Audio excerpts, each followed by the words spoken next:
जय हिंद बच्चों, कैसे हैं आप सभी। आई होप आप सब ठीक होंगे।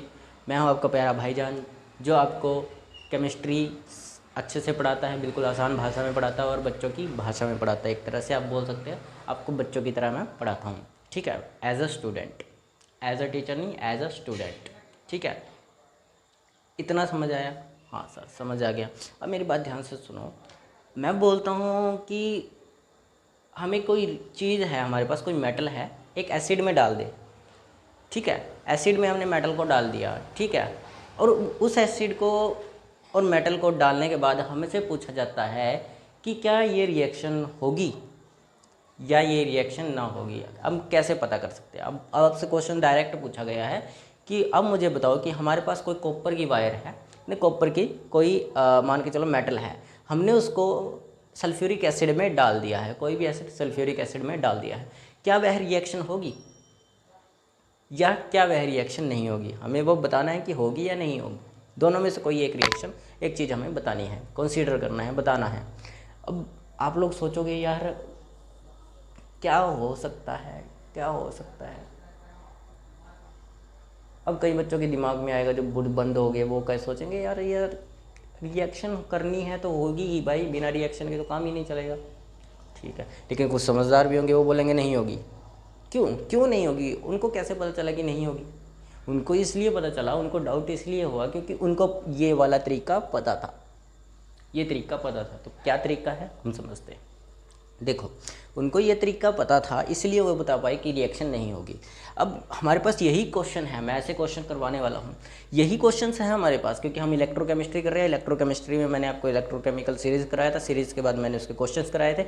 ईएमएफ सेल निकालना सिखाया था, ईएमएफ सेल के ऊपर मैंने कुछ क्वेश्चन और कराए थे, और मैंने बताया था कि उसमें रिएक्शन होगी या नहीं होगी, ये कैसे पता किया जाता है। कल के क्वेश्चन भी हमने किए थे, कल के सैम्पल सॉल्व किए थे, पेपर नहीं, सैम्पल क्वेश्चन सॉल्व किए थे, ठीक है।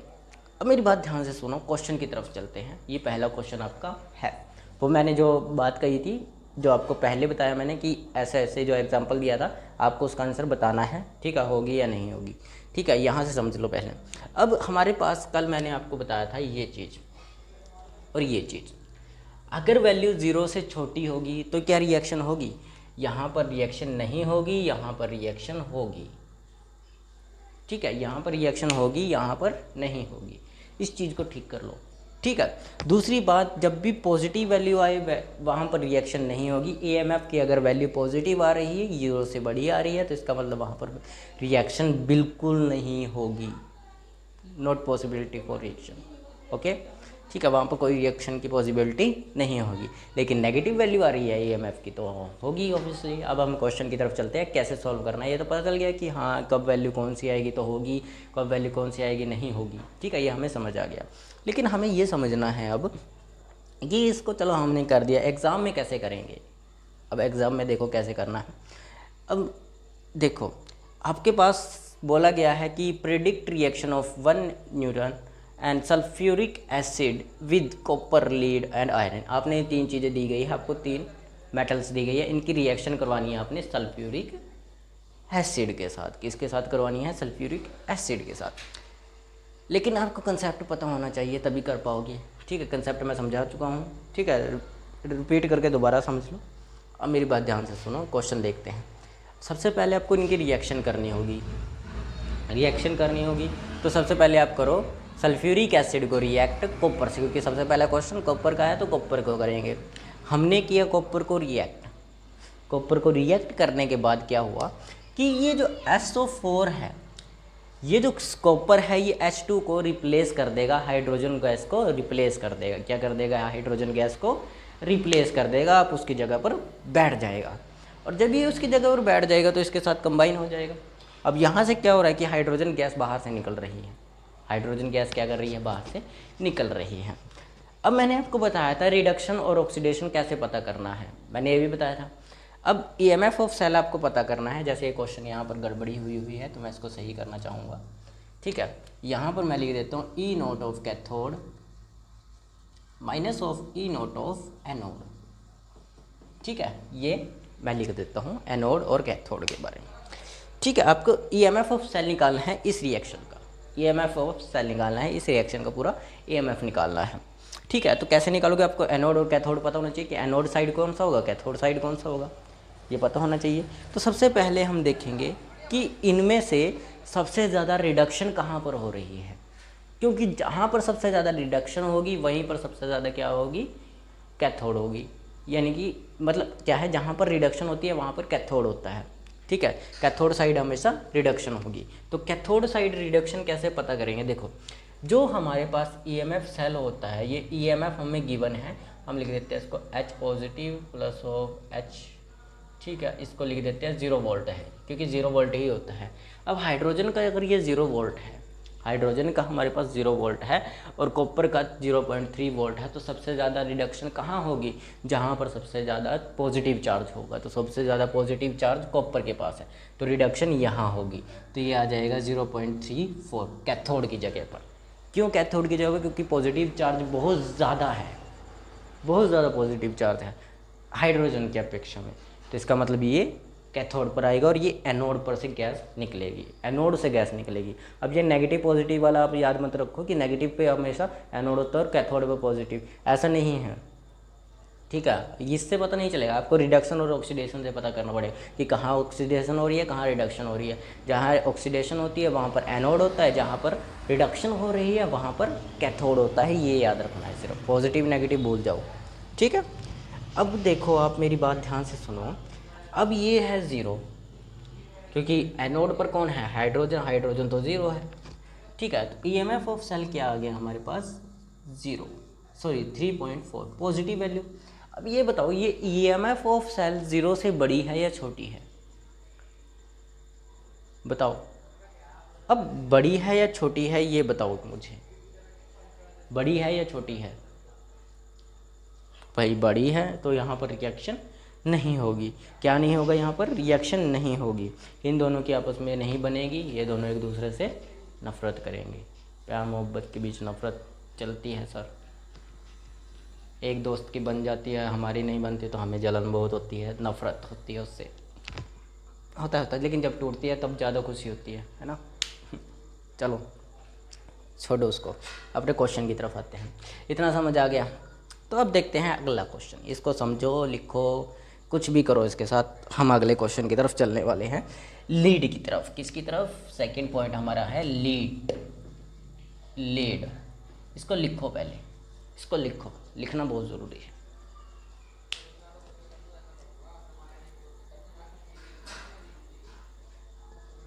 ठीक है, अब आगे चलते हैं।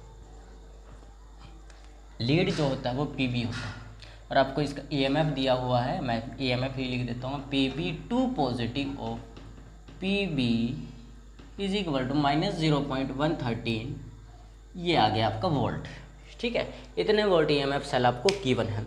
अब वही काम करना है आपको, फिर से रिएक्शन करानी है H2SO4 के साथ, सल्फ्यूरिक एसिड के साथ। तो सबसे पहले आप PB प्लस ऑफ H2SO4 और आप इसको रिप्लेस, ये अब ये क्या करेगा, इसको रिप्लेस कर देगा, क्या कर देगा, रिप्लेस।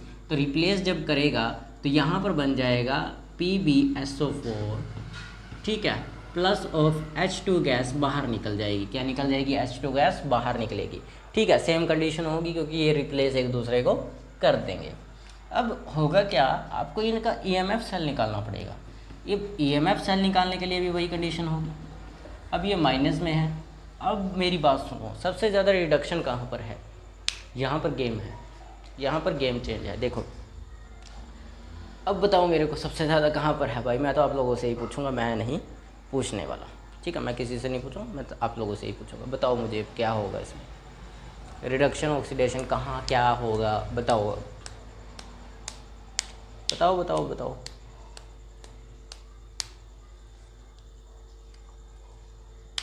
ठीक है, वहाँ पर रिडक्शन है क्योंकि वो नेगेटिव है और 0 हमारा पॉजिटिव है, ठीक है। एक मिनट। अब जो हाइड्रोजन है वो एनोड से निकलती है ना, एंड उसकी तो 0 है, और ये हमारा क्या है, नेगेटिव है वैल्यू, तो इसको कैथोड पर रखो, ठीक है।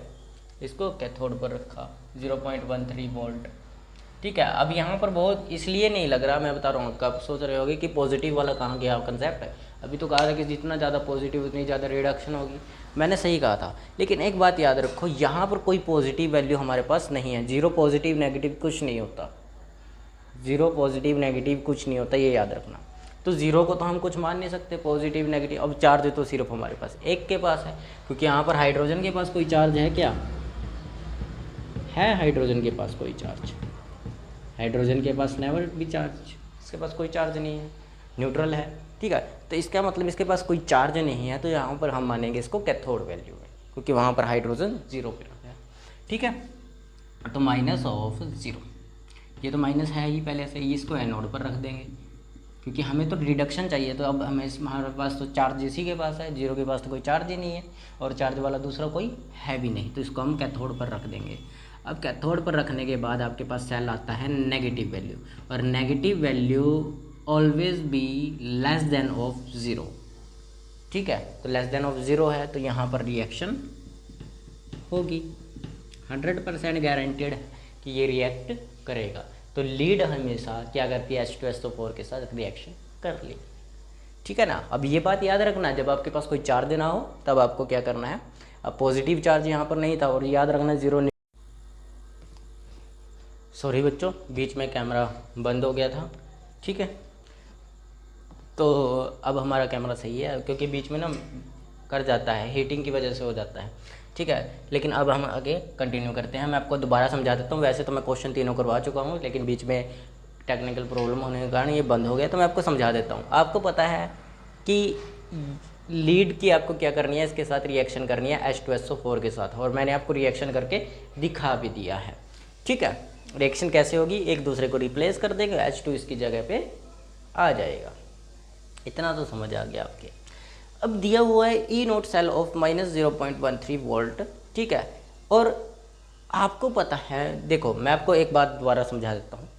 मैंने आपको एक बात बोली थी कि हमेशा आपको क्या देखना है, रिडक्शन वाली कैथोड की साइड कैसे पता करनी है, वो पता करना है कि आपको देखना है रिडक्शन कहाँ हो रही है, क्योंकि कैथोड की साइड आपको चाहिए होगी। ये फॉर्मूला बोलता है कि कैथोड माइनस एनोड होता है, ठीक है। फॉर्मूला आपको बोलता है EMF को कि कैथोड माइनस एनोड होता है, तो आपको तो यहाँ चार्ज चाहिए होगा पॉजिटिव, यहाँ पर तो कोई पॉजिटिव नहीं है, क्योंकि PB जो लीड की जो PB है, यानी कि PB है उसका कोई भी, उसका माइनस का चार्ज है, और यहाँ पर ये किसी का, इसका जीरो, हाइड्रोजन का कोई चार्ज ही नहीं है ना प्रॉब्लम इसमें, आप लोग कंफ्यूज हो जाओगे, मैं जानता हूँ। तो इसीलिए आप क्या करोगे, अब मैंने आपको बोला था हमेशा पॉजिटिव वाला लेना। कहीं दिमाग ज़्यादा तेज चलने वाले दिमाग वाले अपने को जो स्मार्ट समझते हैं वो कहेंगे जीरो पॉजिटिव है, क्योंकि इसके पास चार्ज नहीं है, कुछ नहीं लगा हुआ, माइनस ना पॉजिटिव, ठीक है ना, माइनस ना प्लस लगा हुआ है, तो इसका मतलब ये कैथोड हो जाएगा, यहाँ आ जाएगा, ये यहाँ आ जाएगा, आंसर आ गया हमारा। रिएक्शन नहीं होगी क्योंकि ये पॉजिटिव वैल्यू आ जाएगी, जीरो से बड़ी। लेकिन उनका क्वेश्चन बिल्कुल गलत हो जाएगा। कैसे, देखो मेरी बात ध्यान से सुनो। अरे कभी आपने क्या देखा है जीरो को नेगेटिव लगा हुआ, पॉजिटिव लगा हुआ? कभी नहीं देखा ना, वो हमेशा अकेला ही रहता है, ना नेगेटिव ना पॉजिटिव, नोट कोई भी नहीं। तो इसका मतलब क्या है, इसको यूज़ ही नहीं करेंगे, इसको एनोड पर बिठा दो, आराम से एक जगह स्थिर कर दो, एनोड पर रहे भाई, तेरी कोई जगह नहीं है यहाँ पर, एनोड पर रहे, ठीक है। एनोड पर रहेगा आराम से, कहेगा सच कह रहे हो, मेरी कोई जगह नहीं तो मैं एनोड पर रहता हूँ, ठीक है, ऐसा होगा ना। अब एनोड पर वो बैठ गया आराम से, तो उसको एनोड पर बैठे रहने दो, इसको कैथोड पर रख दो बस, ठीक है। जब आपके पास वो पॉजिटिव चार्ज ही नहीं है तो क्या करोगे आप उसको वही करोगे एनोड की जगह पर। हाँ, अगर कंडीशन अलग होती, भाई यहाँ पर CuSO4 भी दिया होता, Cu भी दिया होता कॉपर वाला, ठीक है, यहाँ पर कॉपर वाला एग्जाम्पल होता तो वो पॉजिटिव में आ जाता, ये नेगेटिव में। तो अब आप मानते कि वो पॉजिटिव है तो इसका मतलब कैथोड होगा, कॉपर क्या होगा, कैथोड होगा। लेकिन यहाँ पर तो अभी कंडीशन अलग है ना, यहाँ पर कोई भी चार्ज आपको पॉजिटिव वैल्यू में नहीं दिया हुआ, तो जो चार्ज है बस उसी को यूज़ करो, उसी को कैथोड पर रख दो, जीरो को एक जगह स्थिर कर दो, एनोड वैल्यू एनोड पर उसको बिठा दो, आराम से बैठ कर यहाँ तपस्या कर, ठीक है ना, ऐसा कंडीशन रखी जाएगी। अब हमने तपस्या करवा दी उसको, तो ये वाली कंडीशन में भी क्या होगा, आयरन वाली कंडीशन में भी यही होगा। रिएक्शन तो हमको पता ही है कैसी होगी, Fe क्या करेगा, आयरन जो हाइड्रोजन को रिप्लेस कर लेगा, ठीक है, उसकी जगह पर बैठ जाएगा। सेम रिएक्शन में हुआ। अब हमारे पास इसमें भी यही चीज़ दी हुई है, हाइड्रोजन को हमने एनोड पर बैठा दिया, हमने इसको कैथोड पर बैठा दिया, ठीक है ना। तो अगर कैथोड पर बैठाया तो इसका मतलब इन दोनों को चेंज करने की ज़रूरत नहीं, हमें क्वेश्चन में फॉर्मूले में पुट करने की ज़रूरत ही नहीं, हमने ऐसे ही आंसर निकाल दिया -0.44। ठीक है ना। तो डरने की ज़रूरत नहीं है, ये क्वेश्चन बिल्कुल आसान होते हैं, मुश्किल क्वेश्चन नहीं है। ठीक है, इसको लिखो। अब हम आगे चलते हैं। ठीक है,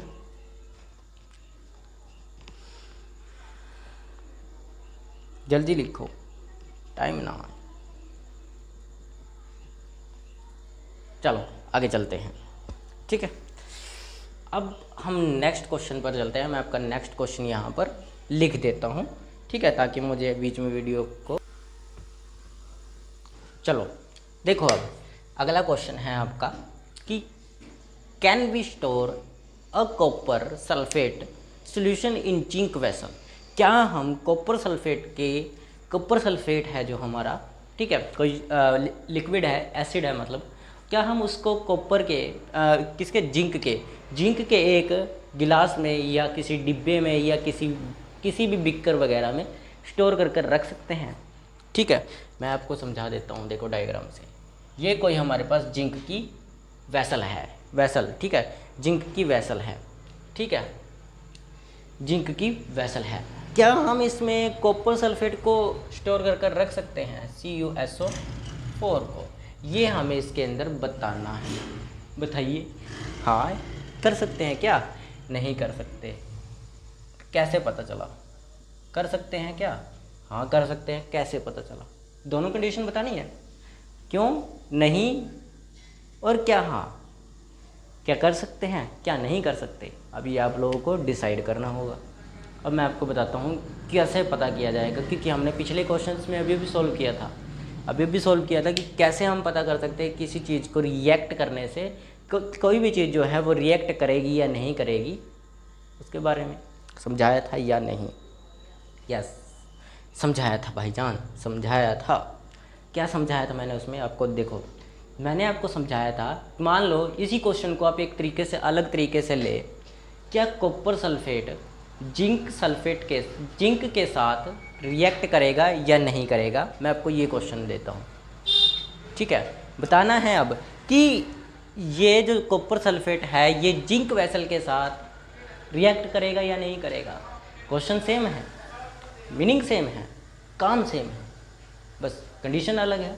आपको इसमें स्टेटमेंट अलग दे दी गई, आपके पास स्टेटमेंट अलग है कि स्टोर करके क्या रख सकते हैं। स्टोर करने का मतलब वही होगा, अगर जो वो रिएक्ट कर रहा है तो वो पिघल जाएगा, अगर रिएक्ट नहीं कर रहा है तो पिघलेगा नहीं। ठीक है, तो हम 3 क्वेश्चन, ये वाले 3 ही करेंगे आज, ये वाले, ठीक है। बाकी क्वेश्चन हम कल सॉल्व करेंगे, धीरे धीरे करके सभी करते रहेंगे, वरना कंसेप्ट आप में से छू हो जाएगा। ठीक है, बाद में आपके इनकी सभी की एक लॉन्ग वीडियो बनाकर डाल दूंगा मैं। ठीक है, तो चलो अब देखो, मेरी बात ध्यान से सुनो। अब यही क्वेश्चन मैं आपको समझा चुका हूँ दोनों कंडीशन पर। अब हम आगे चलते हैं। देखो, समझाने वाला काम खत्म हो गया, अब हमें करना पड़ेगा इसको सॉल्व।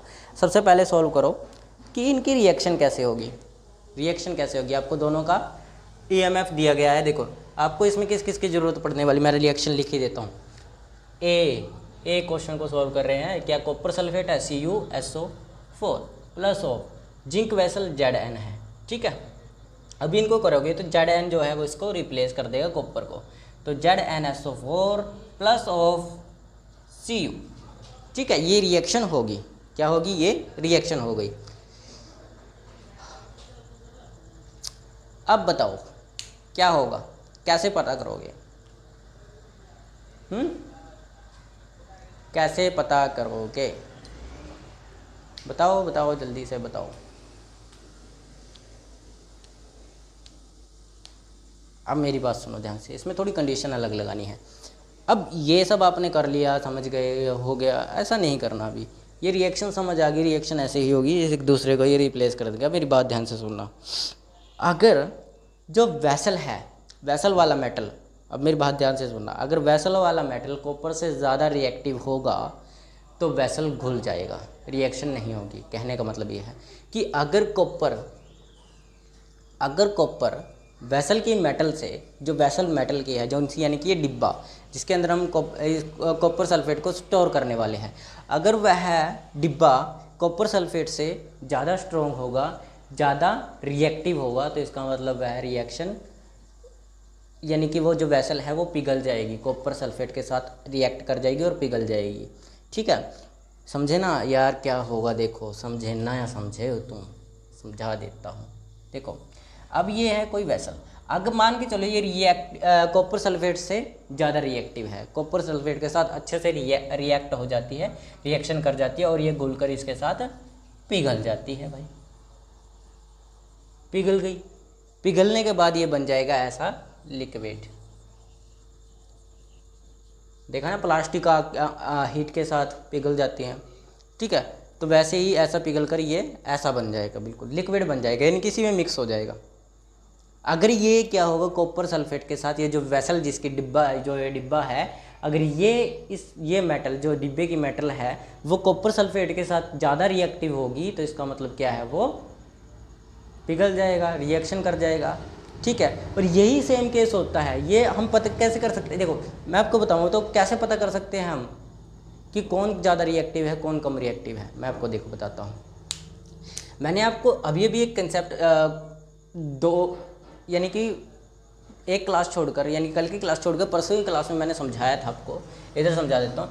हम कैसे पता कर सकते हैं कि कौन ज़्यादा रिएक्टिव होगा। रिएक्टिव पता करने के लिए आपको ये पता करना पड़ेगा कि कौन सबसे ज़्यादा इलेक्ट्रॉन लेगा, ठीक है, सॉरी कौन सबसे ज़्यादा इलेक्ट्रॉन देगा, कौन सबसे ज़्यादा इलेक्ट्रॉन छोड़ देता है और कितनी आसानी से इलेक्ट्रॉन छोड़ देता है, कितनी आसानी से इलेक्ट्रॉन छोड़ देता है, ये मैंने आपको बताया था, याद करो, पिछले से पिछली क्लास में बताया था, ठीक है। कितना ज़्यादा रिएक्शन मतलब कि कितना ज़्यादा वो अपना इलेक्ट्रॉन आसानी से निकाल सकता है, उससे इलेक्ट्रॉन निकालना आसान है। मतलब क्या है, कहने का क्या है मेरा भी, कोई ऐसा कमज़ोर मेटल होना चाहिए, ऐसे कमज़ोर जिससे ऐसा कोई कमज़ोर बंदा है, आप उससे ज़्यादा ताकतवर हो, वो आपसे कमज़ोर है, तो आप उससे आसानी से छीन सकते हो। वो थोड़ा सा ताकतवर है, आप फिर भी आसानी से छीन सकते हो, लेकिन वो आपकी बराबरी का है कि आप उससे छीनने की कोशिश करोगे, पता है दोनों के बीच की बराबर की ताकत है, एक दूसरे को मार देंगे, ऐसा ही होगा ना, वैसे ही यहाँ पर होगा, ठीक है। आपको पता करना होगा कि कौन सबसे ज़्यादा रिएक्टिव हो। वो कैसे पता करना है, देखो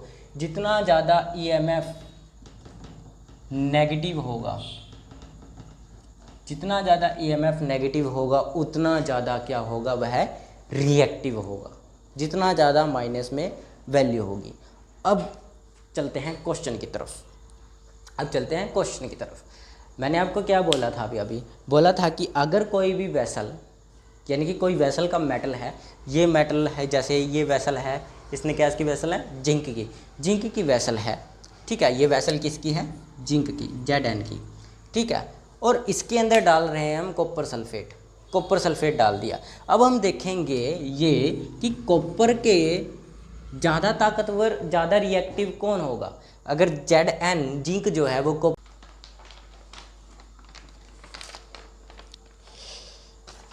सॉरी बच्चों, क्लास बीच में बंद हो गई थी, ठीक है, तो वही टेक्निकल प्रॉब्लम हो रही है, तो मैंने सारा कुछ कराने के बाद चेक किया तो बंद हो गई थी, तो मैं अब आपको बिना उसके करवा देता हूँ कि क्वेश्चन आपको पता है क्या है, ठीक है। तो देखो मैं आपको समझा रहा था जिंक वाला, Zn वेसल वाला, ठीक है, Zn वेसल वाला, तो CuSO4, ठीक है। आज थोड़ा ये प्रॉब्लम हो रही है, कल से नहीं होगी, तो CuSO4 है और Zn है, ठीक है, ये इसके साथ रिएक्ट करेगा। अब आपको पता करना होगा कि ये Zn जो है वो ज़्यादा रिएक्टिव है या नहीं कॉपर के साथ। अब आपको पता कैसे चलेगा, देखो ये माइनस 0.76 होगा Zn, ठीक है। इसका EMF कितना है, -0.76, पिछले क्वेश्चन में मैंने दिया था और मैं अब की बार भी फ़ोटो लगा दी है, इसलिए क्योंकि कैमरे के अंदर टेक्निकल प्रॉब्लम हो रही थी। अब चेक करो, देखो CuSO4 है, CuSO4 में Cu जो है वो हमारा होता है 0.34, देन शायद यही है, हाँ यही है, अब चेक कर लेना, ठीक है। तो अब मेरे को बताओ इनमें से दोनों में से कौन ज़्यादा ताकतवर है, ये पॉजिटिव वैल्यू और ये नेगेटिव वैल्यू। तो जिंक जो है वो कॉपर सल्फेट से कम ताकतवर है, यानी कि कमज़ोर है, तो जिंक को कॉपर अपने साथ कर लेगा और कहेगा दोस्त बन जाओ वरना पीटूंगा बहुत ज़्यादा, ठीक है। उसने कहा यार पीटने से तो अच्छा है मैं तेरा दोस्त बन जाऊँ, ठीक है।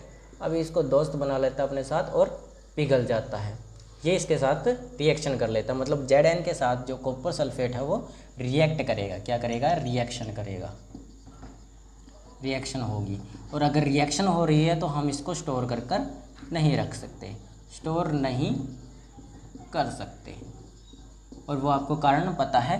अगर हम इसको स्टोर करने लगे तो Zn जो है, जिंक की जो वेसल है वो क्या कॉपर सल्फेट से कमज़ोर होगी, तो इसलिए वहाँ पर रिएक्शन नहीं होगी। ठीक है, इतना समझ आया। अब इसको लिखो और फिर हम आगे की तरफ चलते हैं। इतना समझ आ गया ना कि कौन किससे ज़्यादा कमज़ोर है, तो Zn ज़्यादा कमज़ोर था, इसीलिए हम इसको कॉपर सल्फेट को Zn के अंदर, जिंक की वेसल के अंदर स्टोर कर कर नहीं रख सकते। ठीक है, अब इसी के अंदर मैं दूसरा एग्जांपल भी समझा देता हूँ। देखो दूसरे वाला जो था मेरे ख्याल से वो था आयरन का। ठीक है, मेरे पास लिखा हुआ है, मैं देख लेता हूँ, ये लिख ही लिया होगा। तो देखो अब मैं ध्यान से समझा देता हूँ यहीं पर। ठीक है, दूसरा टॉपिक। अब क्लास तो नहीं छोड़ सकते ना आपकी, तो इसलिए अब हाँ, अब था आपका कॉपर सल्फेट को सिल्वर की वेसल में, यानी कि कैन वी स्टोर, मैं क्वेश्चन लिख ही देता हूँ, can we store copper sulphate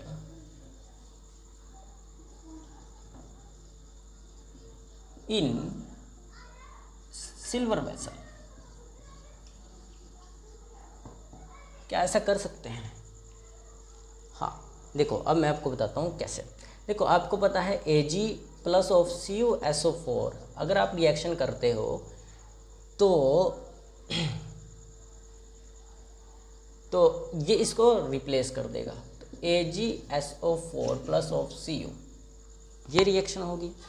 अब कहने का क्या मतलब है कि हमारे पास जो वेसल है वो है सिल्वर की। किसकी वेसल है? सिल्वर की वेसल है। अब सिल्वर की वेसल मतलब Ag की वेसल। Ag का जो आपके पास Ag का जो वो है वो 0.80 दिया गया है। कितना दिया गया है? 0.80 दिया गया है जो EMF है। और Cu कॉपर का आपको पता ही है क्या, CuSO4, देन इसके अंदर स्टोर करना है तो CuSO4 का है, Cu का है हमारे पास। जो ये Cu बचा है इसका हमारे पास है प्लस ऑफ 0.34 वोल्ट, ये भी हमारे पास वोल्टेज में है। ठीक है, इतना ही होगा। अब इसमें से पता करना है कि कौन ज़्यादा ताकतवर है, कौन कम ताकतवर है। देखो ये पॉजिटिव वैल्यू, ये पॉजिटिव वैल्यू, दोनों बराबर, पॉजिटिव पॉजिटिव। अब ये चेक करो, ये इससे ज़्यादा ताकतवर है, ये वाला जो Ag है ये कॉपर से ज़्यादा ताकतवर है। अब ये क्या इसको धमकी दे सकता है कि अगर नहीं नहीं मेरे दोस्त बना, नहीं मेरे साथ घुला, तो नहीं मेरे साथ रिएक्शन की, तो मैं तुझे पीट दूंगा बुरी तरह से। नहीं बोलेगा, Ag कहेगा पीट कर दिखा, मैं पीट देता हूँ तुम्हें। ठीक है, तो ऐसा नहीं होगा। तो Ag उल्टा इसको पीट देगा कॉपर को। तो अब ये क्या करेगा, चुपचाप दबदबा कर इसके अंदर बैठ जाएगा आराम से। क्या कर देगा? बैठ जाएगा आराम से, कहेगा आराम से बैठना ही फ़ायदेमंद है वरना पीट देगा मुझे। ठीक है, तो इसके अंदर स्टोर किया जा सकता है। इसी तरीके से ये रिएक्शन तो नहीं करने वाला। क्या नहीं करने वाला? Reaction not possible. एंड हम इसको स्टोर करके रख सकते हैं सिल्वर के अंदर। कॉपर सल्फेट को स्टोर कर सकते हैं सिल्वर वेसल में। ठीक है, कॉपर सल्फेट को हम सिल्वर वेसल में स्टोर कर सकते हैं। ठीक है, देन ये कंसेप्ट था आपका कंप्लीटली कंसेप्ट। ठीक है, अब हम अगले कंसेप्ट की तरफ चलते हैं, जो हमारा नेक्स्ट थर्ड क्वेश्चन था, जो हमारे कैमरा प्रॉब्लम की वजह से रह गया था। ठीक है, वो भी मैं यहीं लिख देता हूँ, सी नीचे, सी ऑप्शन। क्या था हमारा? Copper sulphate solution in iron vessel. हाँ, can we store copper sulphate in iron vessel. Question नहीं रहने दूंगा, आपके क्वेश्चन सारे करवाऊंगा ये। ठीक है, आज तो हम यही क्वेश्चन करेंगे सी, क्योंकि कैमरा प्रॉब्लम हो रही है थोड़ी सी। ठीक है, तो सेम Cu हमारे पास है 0.34 एंड आयरन है Fe एफ ई हमारे पास कितना था, -44, 0.44 वोल्ट। ठीक है, अब वही काम यहाँ पर होगा। कॉपर कहेगा भाई देख, अगर क्योंकि कॉपर इससे कमज़ोर, जो आयरन है वो कॉपर से कमज़ोर है, लोहा इससे कमज़ोर है। तो अब होगा क्या कि कॉपर कहेगा देख भाई, अगर नहीं दोस्ती करेगा तो मैं पूरी तरह मारूंगा पीटूंगा तुझे, ठीक है, और तोड़ फोड़ कर अपने साथ फिर भी मिला लूँगा। ठीक है, अभी तो तेरी सेहत अच्छी है, अगर जो तू चाहता है मेरे साथ मिल जा तो मैं तुझे माफ़ कर दूंगा, पीटूंगा नहीं। तो अब CuSO4 क्या इसके अंदर स्टोर होकर रह पाएगा? नहीं रह पाएगा, क्योंकि अब की बार जो ये आयरन है ये कॉपर सल्फेट कॉपर से कमज़ोर है, तो इसलिए ये इसके अंदर स्टोर नहीं होगा। तो यहाँ पर रिएक्शन होगी। अब ये जो Fe है ये Cu के साथ क्या कर जाएगा, रिएक्ट कर जाएगा, और हम इसको रिएक्ट जब ये कर जाएगा तो हम इसको स्टोर कर नहीं रख सकते, नहीं रख सकते। ठीक है, क्योंकि ये पिघल जाएगा, क्योंकि आयरन जो है वो कॉपर से कमज़ोर है। तो ये थे आपके कंसेप्ट जो रह गए थे। ठीक है, ये भी हमारा क्या हुआ, कैमरा प्रॉब्लम के कारण हो गया, वरना आपको मैं अच्छे से समझा चुका था पहले। ठीक है, अब इतना तो समझ आ गया, कमज़ोर और ताकतवर देखना है, ऑक्सीडेशन और रिडक्शन देखनी है, बस बाकी सब आप कंप्लीट कर सकते हो। तो समझ आया, इसको लिखो, फिर हम क्लास ख़त्म करते हैं। आज की क्लास हम यहीं तक करेंगे, बाकी क्लास हम कल करने वाले हैं। ठीक है,